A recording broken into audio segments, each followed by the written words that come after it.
طالبة بعقد حصنة من بلدية مشمش من مسجد عثمان بن عفان بنيان، المتمدرسة على يد الأستاذة شعواء فاطمة. يشرفني من هذا المنبر أن أتقدم بخالص الشكر لوالدي الكريمين اللذان دائما ما شجعاني على حفظ القرآن الكريم، وأستاذتي الفاضلة التي كان لها دور كبير في وصولي لهذه المرتبة والفوز بالمرتبة الأولى على مستوى الولاية، والحمد لله.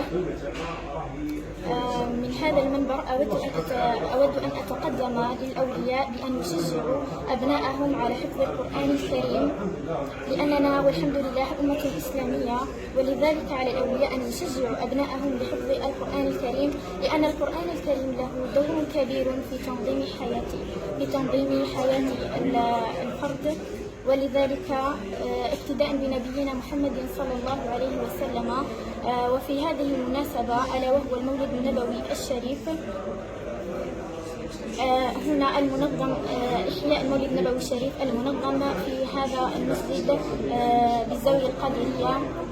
إنه لإحساس عظيم، إنه لإحساس رائع أن أتواجد هنا من بين فرسان القرآن الكريم، والحمد لله الذي وفقنا لذلك.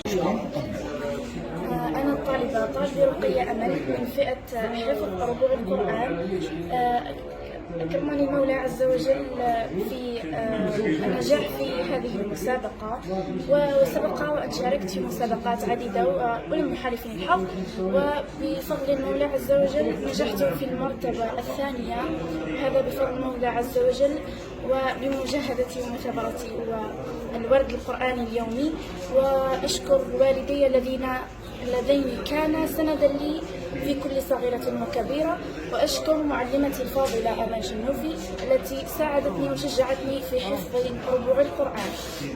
أنا طالبة زازل تسنيم من بلدية زريبة الواد ولاية إسكرا، متمدرسة في مسجد مولود جريبي بضبط مدرسة الفرقان. أنا في هذه المناسبة شرف لي أن أتكرم بالمرتبة الأولى في حفظ نصف القرآن. أشكر أستاذتي الفاضلة ليلى صالحي على مجهوداتها ومثابرتها على تشجيعي لحفظ القرآن. كما أشكر والدي على تشجيعهما لي، ووالدتي خاصة حيث أنها كانت تشجعني دائما حتى عندما أسقط.